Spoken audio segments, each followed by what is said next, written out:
બનાસકાંઠા જિલ્લાના વિભાજન બાદ વિરોધ યથાવત જોવા મળી રહ્યો છે ત્યારે આજે ધાનેરાને વાવ થરાદના સમર્થન સાથે રેલી યોજી મામલતદારને આવેદનપત્ર આપવામાં આવ્યાની ઘટના સામે આવી છે। બનાસકાંઠાના વિભાજનને આજે 25મો દિવસ છે અને વિભાજનનો વિરોધ યથાવત છે ત્યારે ધાનેરાને વાવ થરાદમાં યથાવત રહેવાની માંગણી સાથે ધાનેરા તાલુકાના 30 ગામના લોકોએ રેલી યોજી મામલતદારને આવેદનપત્ર આપ્યું હતું। સૂત્રોચ્ચાર સાથે લોકોએ કહ્યું હતું કે ધાનેરાને વાવ થરાદમાં જ રાખવું જોઈએ કારણ કે વાવ થરાદમાં ધાનેરા રહેવાથી વિકાસ થશે।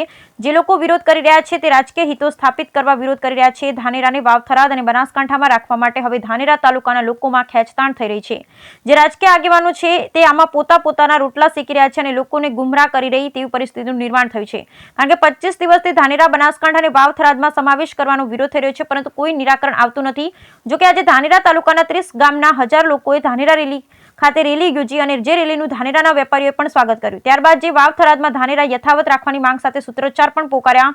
વાવ થરાદમાં ધાનેરાનો સમાવેશ થવાથી આગામી સમયમાં ધાનેરાનો વિકાસ થશે। ધાનેરાના 50 ગામડા એવા છે જે વાવ થરાદથી માત્ર 25 થી 30 કિલોમીટર દૂર છે એટલે વાવ થરાદ જવું ધાનેરાના આ લોકોને સરળ પડે છે। જ્યારે રાજકીય ગણિતની દ્રષ્ટિએ પણ ધાનેરા મજબૂત થાય તેવું આગેવાનોનું કહેવું છે। જો કે બીજી તરફ ધાનેરાના ધારાસભ્ય માવજી દેસાઈ સહિત કોંગ્રેસના આગેવાનો ધાનેરાને બનાસકાંઠા રાખવા માંગ કરી રહ્યા છે। સિયા ગામથી જે બનાસકાંઠાને ભાગ પડ્યા અને થરાદ વાવ થરાદમાં જવાનું થયું એમાં ધાનેરા તાલુકાને વાવ થરાદમાં લીધો એના સમર્થનમાં રેલી કાઢવામાં આવી હતી। તો છેક સિયાથી જે બોર્ડરનું ગામ છે રાજસ્થાન બોર્ડર ઉપર ગામ છે એ ત્યાંથી રેલી નીકળી હતી 200 બાઇકો સાથે અને ત્યાંથી માલોત્રા આવતા એનું ભવ્ય સ્વાગત કરવામાં આવ્યું અને ત્યાંથી રેલી 400 બાઇકો સાથે જે થાવર ખાતે પહોંચી હતી તો થાવર ખાતે પણ ભવ્ય સ્વાગત થયું। એ બીજી બાજુથી નેનાવા છે વાસણ છે ત્યાંથી પણ બાઇકો સાથે હતા 1000 કરતા પણ વધારે લોકો જે થાવરથી ધાનેરા ખાતે બાઇક રેલીને પહોંચ્યા હતા અને ઠેર ઠેર લોકોએ સ્વાગત કર્યું હતું। અને આ તો એક માત્ર કહેવા જઈએ ને તો નાની રેલી છે અને બધા યુવાનોની રેલી હતી પરંતુ જ્યારે આ તો જો કોઈ વિરોધ કરશે કે ભાઈ અહીંયા ધાનેરામાં થરાદમાં નથી જવું અને બનાસકાંઠામાં લઈ જવા છે તો એના માટે જો રેલો પણ નીકળશે। આ તો નાનકડી રેલી યુવાનોની હતી તો સાથે વડીલો જોડાઈ અને ગાંધીનગર સુધી પણ આ રેલી જશે એટલે માત્ર જે વિરોધ કરી રહ્યા છે એ અહીંના સ્થાનિક કોઈ નથી। જે બનાસકાંઠા કહેવાય ને ધાનેરા તાલુકાના ભાગ્ય એકાદ માણસ કે બે માણસ છે જે બીજા બધા જે જોડાણા છે સાથે વિરોધ કરવા માટે કે ભાઈ અમારે બનાસકાંઠા રાખવો છે તો એમાં જે છે એ બધા ધાનેરા તાલુકા બહારના લોકો છે અને ખોટી રીતે લોકોને ભરમાવીને વિરોધ કરી રહ્યા છે। આજે ધાનેરા ખાતે થાવરથી ધાનેરા પ્રાંત કચેરી સુધી જન સમર્થન રેલી જે ગુજરાત સરકાર અને માનનીય આપણા વડાપ્રધાન નરેન્દ્રભાઈ મોદીએ બનાસકાંઠા જિલ્લાનો એક નવા જિલ્લાનું નિર્માણ કર્યું છે ત્યારે એમને સમર્થન આપતી આજે મહારેલી ધાનેરા ખાતે નીકળી હતી। સૌ ધાનેરાવાસીઓને સમગ્ર જાતિના લોકો ખેડૂતો ભાઈઓ અને યુવાનોનો અને એમાં મોટા ભાગે આજે યુવાનો સ્વયંભૂ ઉમટી પડ્યા હતા ત્યારે વાવ થરાદ જિલ્લાને સમર્થન આપ્યું છે અને લોકોને આશા છે કે નવા જિલ્લામાં અમને વિકાસની ઊંચી કેડીએ સરકારશ્રી લઈ જશે। આપણા ગુજરાતના મુખ્યમંત્રી ભૂપેન્દ્રભાઈ પટેલ સાહેબનો પણ આવા સમયે અમે સૌએ ખૂબ ખૂબ આભાર માન્યો છે અને વિધાનસભાના માનનીય અધ્યક્ષ શ્રી શંકરભાઈ ચૌધરીનો પણ ખૂબ ખૂબ આભાર માન્યો છે કે નવા જિલ્લામાં અમારા ધાનેરા તાલુકાનો સમાવેશ કર્યો છે। વર્ષોથી આ તાલુકો છેવાડાનો તાલુકો અને ઘણા વિકાસના કામોથી વંચિત રહ્યો છે ત્યારે અને આ તાલુકાના દિવસે દિવસે પાણીના તળ ઊંડા જઈ રહ્યા છે ત્યારે ખેડૂતોને વિશ્વાસ છે કે નર્મદાના નીર ધાનેરા તાલુકામાં પણ આપશે અને એક યોજના પણ બની રહી છે ટૂંક સમયમાં જાહેર થશે। ધાનેરા તાલુકાના તમામ ગામના તળાવો નર્મદાના પાણીથી પાઇપલાઇનથી ભરવાના પણ છે જેથી તાલુકામાં મોટો એનાથી ફાયદો થશે। તાલુકો સમૃદ્ધ હશે તો ધાનેરા શહેર પણ સમૃદ્ધ બનશે જેથી આ નવા જિલ્લાને આજે સૌ યુવાનોએ વધાવી લીધો છે અને એના માટે અમે પ્રાંત સાહેબને પણ આવેદનપત્ર આપ્યું છે કે અમારે નવા જિલ્લા વાવ થરાદ જિલ્લામાં રહેવાનું છે। આજે રેલી આવી હતી વેપારીઓ બતાવી સિયાથી રેલી નીકળી માલોત્રા આવીને મોટું સ્વાગત થયું પછી થાવર આવીને મોટું સ્વાગત થયું। અમે થાવર આવીને જે રેલી જોઈ ને એ તો મોટો રેલો હતો અને એના પછી ધાનેરા આવ્યો અને ધાનેરા અમે બધા વેપારી મિત્રોએ આ રેલીને વધાવી ફૂલથી સ્વાગત કર્યું આ રેલીની અંદર જો અમારે વાવ થરાદની અંદર જવા માટે અહીંથી 40 કિલોમીટર અને પાલનપુરમાં જવા માટે અહીંથી 65 કિલોમીટર છે.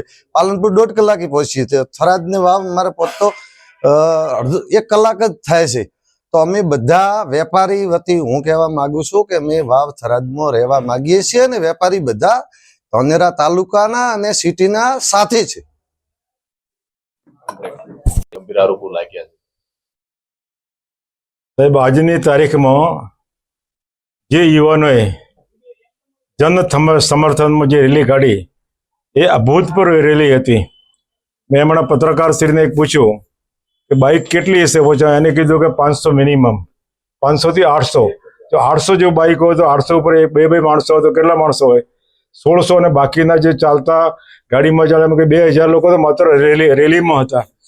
અને એ જન સમર્થન રેલી આજે દરેક યુવાનો, ખેડૂત વર્ગને દરેકની ઈચ્છા છે કે અમે થરાદ તાલુકામાં રહીએ. જે લોકો વિરોધ કર્યો ભૂતકાળમાં, સાહેબ હું મંત્રીમંડળમાં હતો ત્યારે મારી પાસે પાણી પુરવઠા ખાતું હતું. જ્યારે જે લોકોએ નિવેદન કર્યું, માવજીભાઈ હોય કે મફતભાઈ હોય કે નથાભાઈ હોય કે કોઈ પણ હોય, જન આક્રોશ સમિતિની અંદર જે લોકો મારો વિરોધ કર્યો, સાહેબ હું પાણી પુરવઠા મંત્રી હતો, મારી પાસે સિંચાઈ ખાતું નહોતું. એટલા માટે સિંચાઈ ખાતું હોત તો આપણે કંઈ પાણીની વ્યવસ્થા કરી શકતે. પણ પાણી પુરવઠાના ખાતું હોવાના નાતે આજે તમને જણાવું છું કે ધાનેરા શહેરની અંદર જ્યારે નગરપાલિકાને જરૂર હતી 6 કરોડ રૂપિયા મેં ફાળવીને અહીંયા પાણી માટેની વ્યવસ્થા કરી.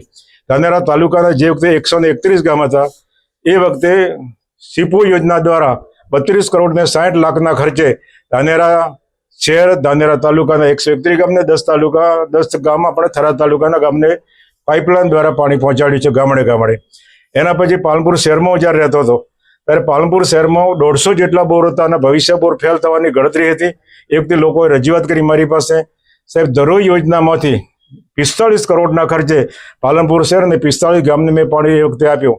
થરાદ વાવમાં પાણીની મુશ્કેલી જ્યારે નેર નહોતી ત્યારે આપણે ડીસામાં 25 લાખ લીટરની ટાંકી છે 4 રસ્તા ઉપર, ત્યાંથી 21 કરોડના ખર્ચે મેં પાઇપલાઇન MS પાઇપલાઇન દ્વારા થરાદ વાવને પણ પાણી પહોંચાડવાનો પ્રયત્ન કર્યો છે. આટલું કામ કરવા છતાં આ લોકો પાણી પુરવઠા મંત્રી હતા, તમારી પાસે પાણી ખાતું હતું, આ કંઈ કેમ ન લાવી શક્યા? સાહેબ, હું 2007માં મારા પછી જેને ટિકિટ મળી, આજે 2024ને 17 વર્ષ થયા, મારા પછી જે ધારાસભ્ય આવ્યા એમને શું યોગદાન આ તાલુકા માટે શું એમને યોગદાન આપ્યું છે, મને વિચાર કરો. સાહેબ, એ લોકો કહે છે કે હું જનસંઘ કાળનો RSSનો સ્વયંસેવક છું. સાહેબ, 1964માં પાલનપુરમાં જ્યારે હું પ્રવેશ કર્યો ત્યારે RSSના શાખાની અંદર હું લક્ષ્મણ ટેકરી શાખામાં જોડાયો. ત્યારથી RSSનો સ્વયંસેવક છું. જિલ્લા કાર્યવાહીની જવાબદારી મેં 8 વર્ષ સંભાળી છે. અને જનસંઘની જ્યારે બનાસકાંઠા જિલ્લામાં સ્થાપના થઈ 1968માં, ત્યારથી જનસંઘ કાળની અંદર પણ મેં કામ કર્યું છે લેખરાજ બચાણીજીના મેં સાથે. આ જે બનાસકાંઠા જિલ્લાની અંદર ધાનેરા તાલુકો જે બનાસકાંઠા જિલ્લામાંથી થરાદમાં ગયો છે, એના માટે આપે જોયું હશે કે તમામ વર્ગના ખેડૂત લોકો, નહીં બધા લોકો બધા જાતિવાદનું ઝેર ઝેરવા માટેની વાત કરતા હોય તો અમે તો સર્વ સમાજના લોકોને ભેગા કરીને આજે રેલી કાઢી છે. સર્વ સમાજના ખેડૂત લોકો વર્ગ છે ભવિષ્ય હવે નર્મદા નહેર અહીંયા થરાદનો છે, તો શંકરભાઈ ચૌધરી દ્વારા અને સરકાર દ્વારા આપણને પાણી ધાનેરાની મળશે તો ધાનેરાના ખેડૂતો ભવિષ્ય માટે સુખી થશે.